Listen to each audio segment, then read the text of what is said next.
Dear students of class 9A and 9B,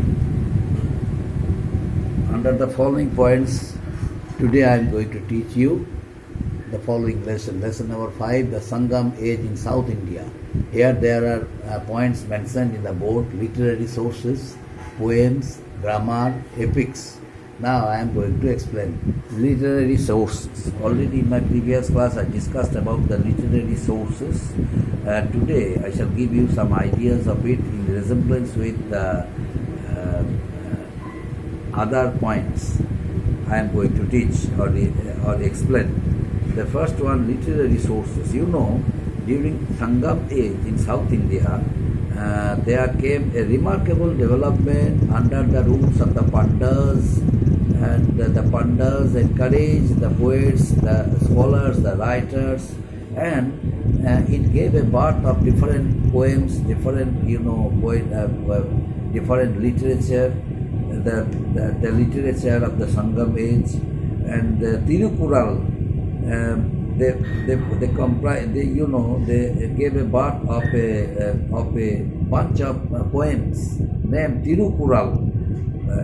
Tirukural is a classic of 1330 dialects or rhymes, and Ituthogai and Pathu, the 10 idylls, and Tolakapiam means Tamil grammar, also were written in order to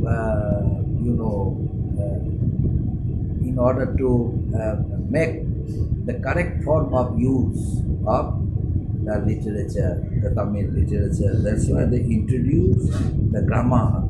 And one of the significant characteristic of the literary Sangam age, Sangam literary sources, is the most important, that was their secular nature. The writers, the poets, they gave a message to the writers by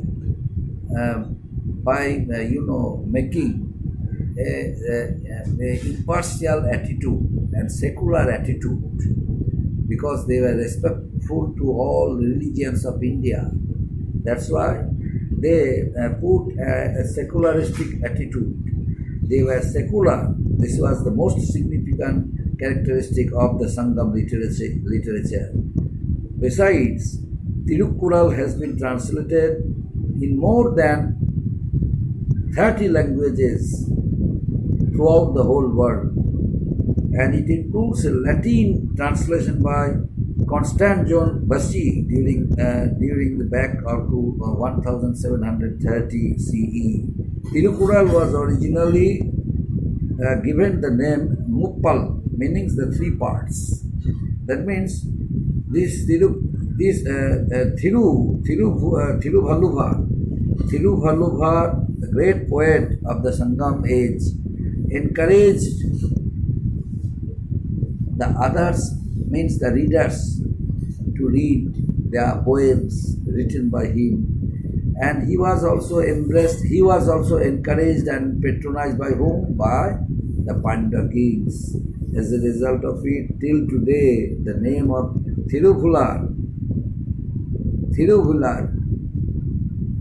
will be written in the golden letter in the history of not only Tamil but in the history of India, since he was a great poet of the Tamil literature. Tirubhaluvar. That one, Tirubhaluvar. That Tirubhaluvar,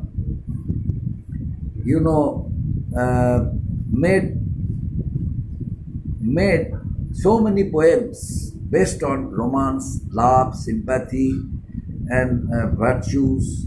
The first section deals with ethics and virtues. Second section deals with wealth management and last section, human emotions, love, romance. This is the last and third component made by Tirubhaluvar. Now, what were the characteristic features of his poems? Now I am going to discuss what were the characteristic features of the poems of Tirubhaluvar. Most of the exciting Sangam literature is the form of poetry. For example, Ittu Thokai consists of 8 anthologies of poems written on various topics related to human emotions and experience. And Patupattu is another anthology of how many books? Of 10 books, in Tamil poetry. Sangam poetry, can be broadly divided into 2 categories on the basis of topics with which it dealt. The agam, that poems dealt with personal or human aspects such as love, romance, passion, etc., etc. But the Puram means outer field poems. Outer field poems mean Puram. Puram, on the other hand, address all the aspects of human experience such as heroism, ethics, and philanthropy, social and political life, customs and tradition, like this. Now both Angam and Puram poetry can be further divided into various thinais, means various landscapes, such as, and each thinai means each landscape can be divided, can be explained as a poetic mode or genre that describes the background elements characteristic of a particular landscape with its emotion, with its passion, with its romance and love. This is done by O. Thiruvalluvar, the great poet of the Sangam age. And next one, grammar. Grammar.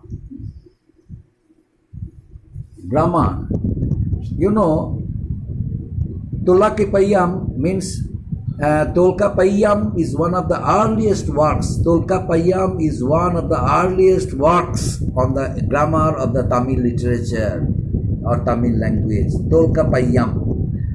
And the authorship of the treatise has still not been traced. Why? Because the name Tolkappiyam comes from the combination of the 2 Tamil words. What are the 2 Tamil words? Tonmai, meaning ancientness.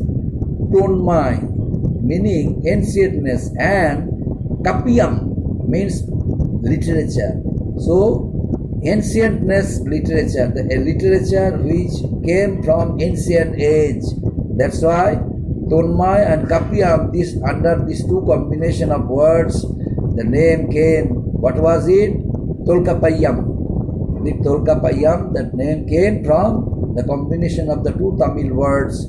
Number 1, Tonmai and Kappiyam.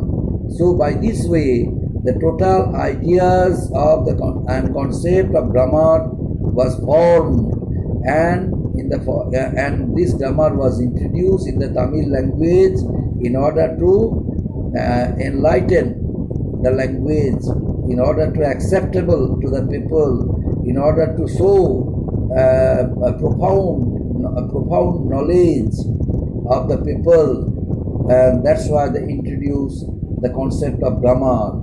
And Tolkappiyam is one of the earliest works of the grammar of the Tamil language. Next one, epics. Now we are going to discuss about the epics of the Sangam age. Epics of the Sangam age. How many epics of the Sangam age were there? How many epics? How many epics were there in the Sangam age? During the Sangam age, there are some epics mentioned, that is the 5 great epics. There were 5 great epics of the Tamil literature. The writers wrote during the later Sangam age, that these are 5 great epics of the Tamil literature. Now, Emperam Kappiyam,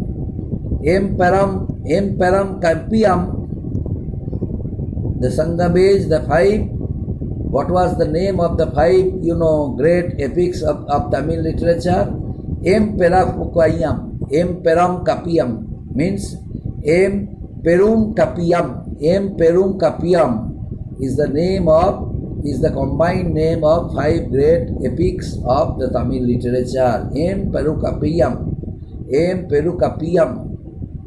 And these were composed, these 5, epics of the Tamil literature were composed during the later Sangam age.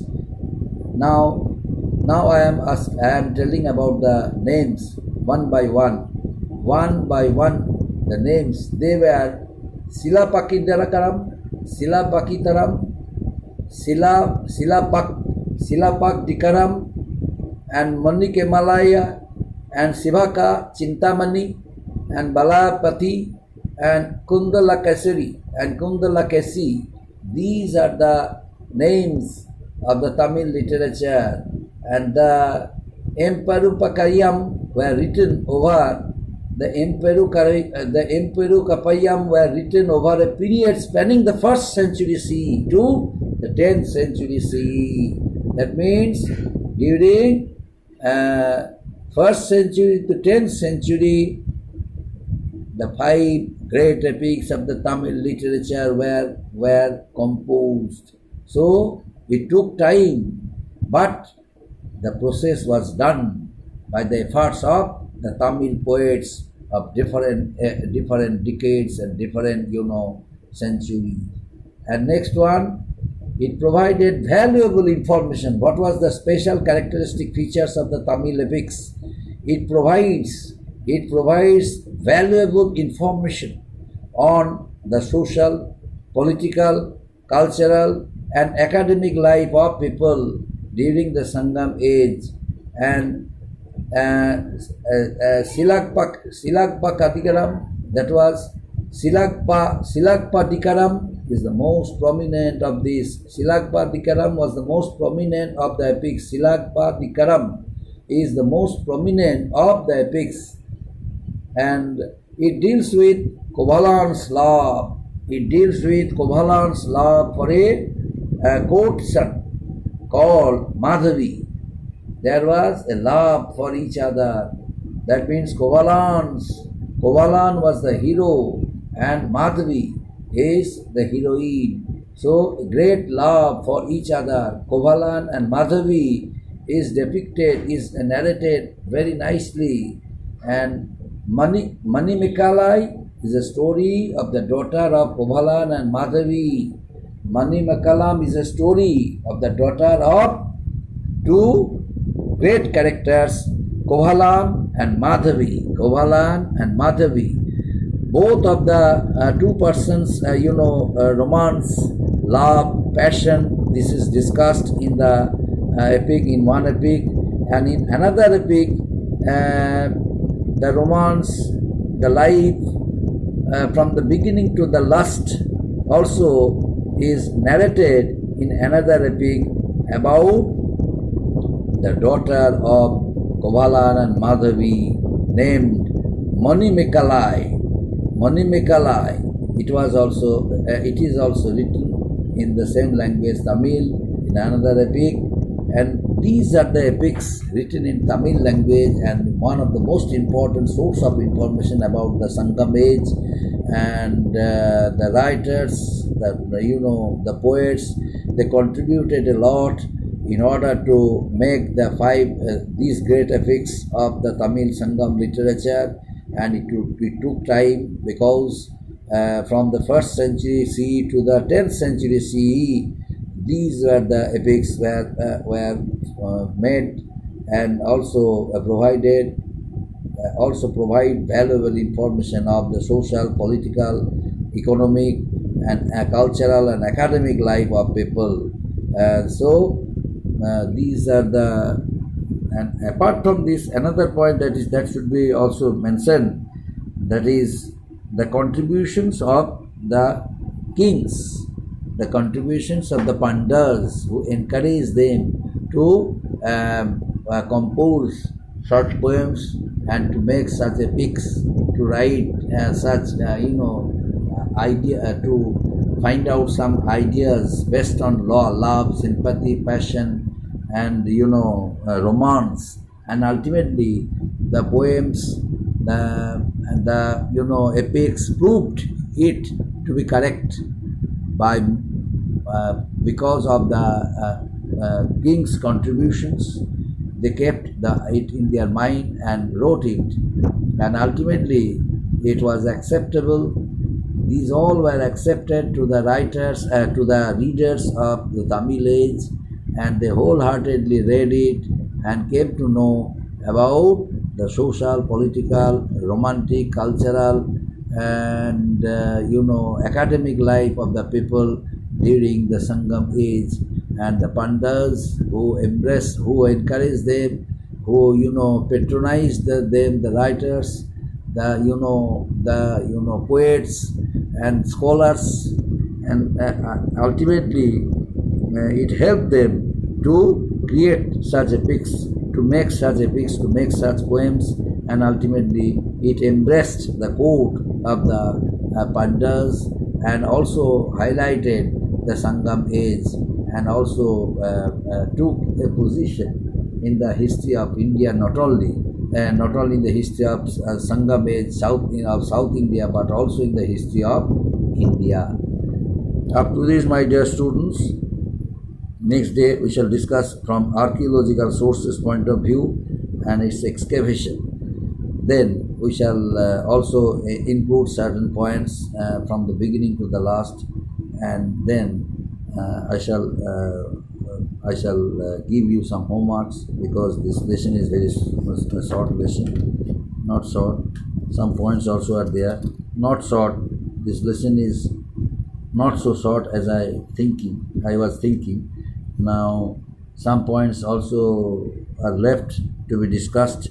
I shall discuss it date-wise. But up to this, how much points I have taught for you, you must keep it in your mind. And as soon as the teaching will be completed of this lesson, I shall give you homework. And before that, I would like to suggest you to be well prepared for the lesson. I am going to conduct a class test with you, a live class with you. Thank you.